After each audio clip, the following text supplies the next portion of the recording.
आज के टाइम पे अगर ऑनलाइन पैसे कमाने की बात की आती है तो बात की आती है ड्रॉप सर्विसिंग की। ये मेथड सिंपल है, इजी टू इम्प्लीमेंट भी। लेकिन इसके लिए आप क्लाइंट्स कैसे ढूंढ सकते हैं ये जानना भी बहुत जरूरी है आपके लिए। तो आज के इस वीडियो में हम बात करेंगे कि ड्रॉप सर्विसिंग के लिए आप क्लाइंट्स कहां से ढूंढ सकते हैं और कहां से इस बिजनेस को सक्सेसफुली इंप्लीमेंट कर सकते हैं।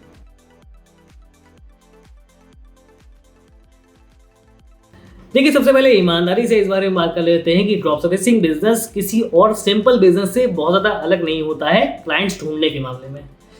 जिस तरह से आप अपने सिंपल बिजनेस के लिए क्लाइंट्स ढूंढ के लाते हैं, उसी तरह से ड्रॉप सर्विसिंग बिजनेस के लिए भी क्लाइंट्स ढूंढने होंगे आपको, उसमें कोई डिफरेंस नहीं है। तो अगर आप उस तरीके जानते हैं कि अपने एक सिंप्लीफाइड बिजनेस के लिए आप क्लाइंट्स कहां से ला सकते हैं, तो उन्हीं सारे मेथड्स को आप ड्रॉप सर्विसिंग बिजनेस में भी अप्लाई करके क्लाइंट्स ला सकते हैं। इन दोनों में कोई डिफरेंस नहीं आता। लेकिन इस वीडियो में कुछ ऐसे एडिशनल पॉइंट्स आपको मिल सकते हैं जो आपके ड्रॉप सर्विसिंग बिजनेस के लिए या फिर आपके अपने एक सिंप्लीफाइड बिजनेस के लिए भी फायदेमंद हो सकता है क्लाइंट्स को ढूंढकर लाने के लिए। सबसे पहला मेथड है आउटरीच करने का।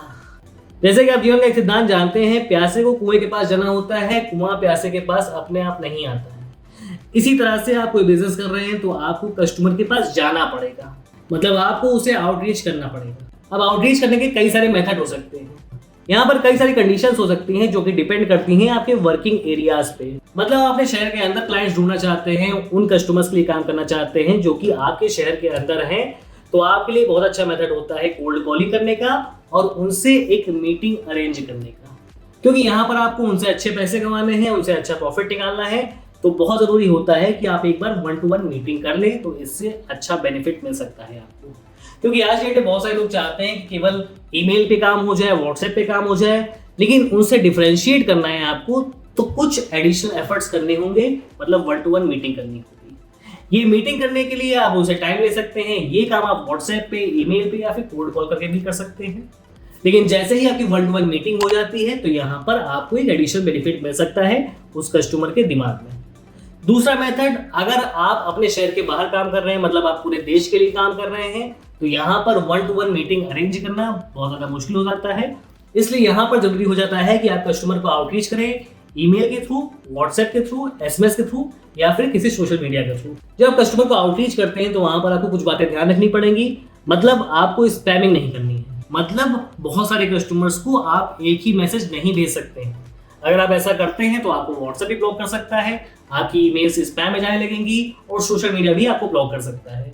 तो इस चीज का बहुत ध्यान रखना होगा। आपको हर कस्टमर की रिक्वायरमेंट के हिसाब से उसे मैसेज करना होगा, उसे ईमेल करनी होगी। उससे फायदा ये होगा कि जब कस्टमर को आप इस तरह की ईमेल करेंगे तो कस्टमर आपकी मेल से या फिर आपके मैसेज से थोड़ा सा कनेक्ट हो पाएगा, क्योंकि यहाँ उस मैसेज में आप उसके पेन पॉइंट्स को डिफाइन करेंगे, तब अपना सोल्यूशन उसके सामने रखेंगे। और यही सेम चीज अप्लाई करनी होगी आपको इंटरनेशनल क्लाइंट्स के लिए। जब आप इंटरनेशनली वर्क करना चाहते हैं तो यहाँ पर आपको कुछ और भी ज्यादा पॉइंट्स ध्यान रखने पड़ेंगे। रीजन ये है इसका क्योंकि बाहर के क्लाइंट्स जनरली हमारे नेचर से थोड़ा सा डिफरेंट होते हैं। अगर आप बाहर के क्लाइंट्स को बार बार एक ही मैसेज भेजते रहेंगे, एक ही ईमेल भेजते रहेंगे, तो वो लोग जल्दी इरिटेट हो जाते हैं और इसकी वजह से वो आपको ब्लॉक भी कर सकते हैं। तो वहां पर थोड़ा सा और पेशेंस दिखाना होगा आपको। उनके पेन पॉइंट्स को डिटेक्ट करिए और उनको एक सही मैसेज करिए। जब इस तरह से क्लाइंट्स आपके मैसेज का रिप्लाई कर दे तो अपनी सर्विसेज के बारे में उन्हें बताइए, उससे क्या फायदा होने वाला उन्हें बताइए और प्राइसिंग की बात सबसे लास्ट में करिए। और कोशिश करिए उनसे एक ऑनलाइन मीटिंग अरेंज करने के लिए। आप जूम पे मीटिंग कर सकते हैं, आप गूगल मीट पे मीटिंग कर सकते हैं, लेकिन अगर आप ये मीटिंग कर लेते हैं, उनसे सही से कम्युनिकेट कर लेते हैं, तो यहाँ से आपको डील मिलने के चांसेस ज्यादा हो जाते हैं। अगर आप बहुत अच्छा इंग्लिश में कम्युनिकेट नहीं कर सकते इंटरनेशनल क्लाइंट्स के साथ, तो कोशिश करिए कि ये काम मेल पे हो जाए, मैसेज पे हो जाए। लेकिन अगर आप कम्युनिकेशन कर सकते हैं तो आपको मीटिंग के लिए कोशिश करनी चाहिए। मीटिंग में ही अपने प्राइस डिस्क्लोज करिए और यहाँ से आपको क्लाइंट के मिलने के चांसेस ज्यादा हो जाते हैं। सेकंड मेथड आता है सोशल मीडिया का। अब सोशल मीडिया का यूज आप दो तरह से कर सकते हैं। पहला, आउटरीच करके, जैसे कि हमने पिछले मेथड में बात की कि आप अपने पोटेंशियल क्लाइंट्स को आउटरीच कर सकते हैं। और दूसरा थोड़ा सा लॉन्ग टर्म है लेकिन ये बहुत ज्यादा इफेक्टिव होता है, कंटेंट मार्केटिंग का मेथड।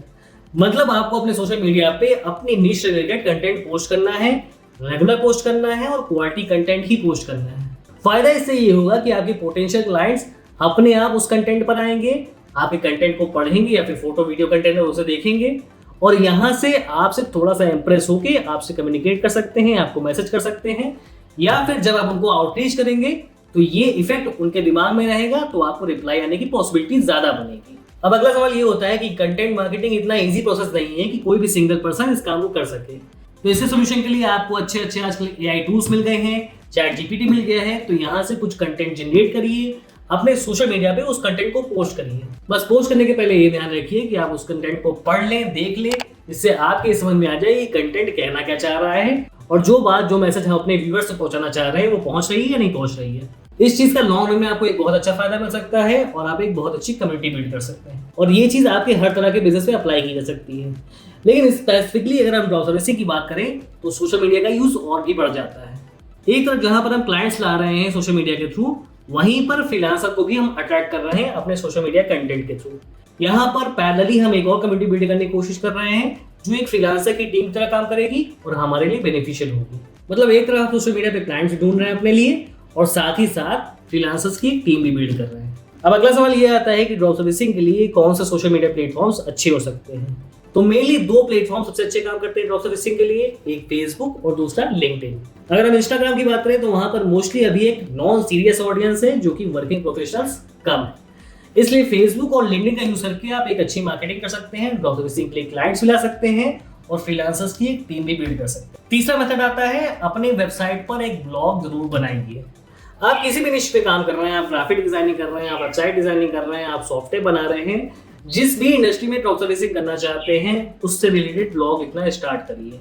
ये ब्लॉग पेज आपकी वेबसाइट को कुछ रैंक दिला पाएगा, आपकी वेबसाइट को अथॉरिटी को भी बढ़ाएगा, लिंक बिल्डिंग भी बढ़ाएगा और सब कुछ ये ब्लॉग पेज ही करने वाला है। और भविष्य में आपको जितने भी ग्रोथ दिलाने वाली चीजें हैं ये ब्लॉग पेज ही करेगा।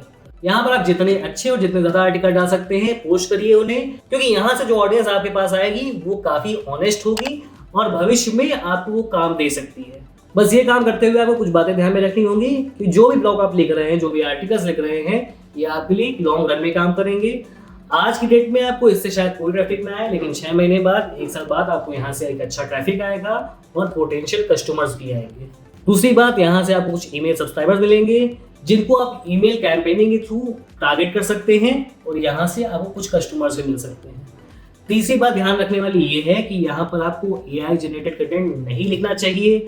आज डेट में वो कंटेंट भले ही रैंक कर जाए, लेकिन लॉन्ग रन में वो कंटेंट रैंक करेगा नहीं करेगा इसका कोई भरोसा नहीं है।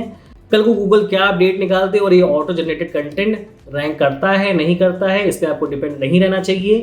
कोशिश करिए अपने आर्टिकल्स खुद लिखिए या फिर किसी प्रोफेशनल राइटर से लिखवा लीजिए। अगर रैंक हो जाते हैं तो आपको यहाँ से क्रीम ऑडियंस मिलेगी और अच्छे कस्टमर्स मिलेंगे। और चौथा और सबसे आसान तरीका है जिससे क्विक रिजल्ट्स मिल सकते हैं, वो है पेड मार्केटिंग का। आप किसी भी निश में काम कर रहे हो, आप कस्टमर को कुछ बेचना चाहते हैं, तो पेड मार्केटिंग से अच्छा तरीका कोई हो नहीं सकता।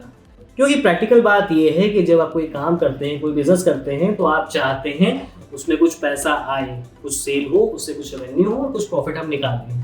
क्योंकि प्रैक्टिकली हम आज के जीने वाले क्रिएचर हैं, हम आज की सोचते हैं। इसलिए पेड मार्केटिंग बहुत अच्छा मेथड है। अगर आप कुछ पैसे खर्च कर सकते हैं तो आपको पेड मार्केटिंग जरूर करनी चाहिए। आप फेसबुक पे ऐड कर सकते हैं, आप लिंक्डइन पे भी ऐड कर सकते हैं। बस आपको ध्यान ये रखना होगा कि स्टार्टिंग में आपको स्मॉल बजट के साथ ऐड चलाने हैं, यहाँ से कुछ क्लाइंट्स को लाने की कोशिश करनी है और जैसे जैसे आपके कैंपेन सक्सेसफुल होते जाते हैं उस बजट को बढ़ाइए और भी ज़्यादा क्लाइंट्स लाने की कोशिश करिए। बस किसी भी कैंपेन को स्टार्ट करने के पहले आपको ये कैलकुलेशन करना होगा एक्सेल शीट पे कि हमने इसके लिए इतना ऐड किया, इस काम को करने के लिए हमें फ्रीलांसर को इतना पे करना पड़ा, इतनी कॉस्ट आई हमारी, और ये सारे खर्चे घटाने के बाद जो पैसा हमारे पास बच रहा है वो एक सम्मानजनक प्रॉफिट है। और अगर वो प्रॉफिट आपके लिए सेटिस्फैक्टरी नहीं है तो फिर से अपने पेड कैंपेन पे काम करिए, उसे और सही से टारगेट करने की कोशिश करिए और वहां से ज्यादा प्रॉफिट निकालने की कोशिश। तो इन सारे तरीकों का यूज करके आप प्रोसेसिंग के लिए क्लाइंट्स ढूंढ सकते हैं। इन तरीकों का यूज आप अपने एक सिंपल बिजनेस के लिए भी कर सकते हैं, उसके लिए भी फायदा करेंगे। अगर वीडियो में कोई डाउट रह गया हो, कोई शिकवा शिकायत हो तो कमेंट सेक्शन में पूछ लीजिएगा। अगर कुछ अच्छा लगा है तो ड्रॉप सर्विसिंग की इस प्लेलिस्ट को फॉलो कर लीजिएगा, यहाँ पर आपको ड्रॉप सर्विसिंग के बारे में और भी नॉलेज मिल जाएगा। अभी के लिए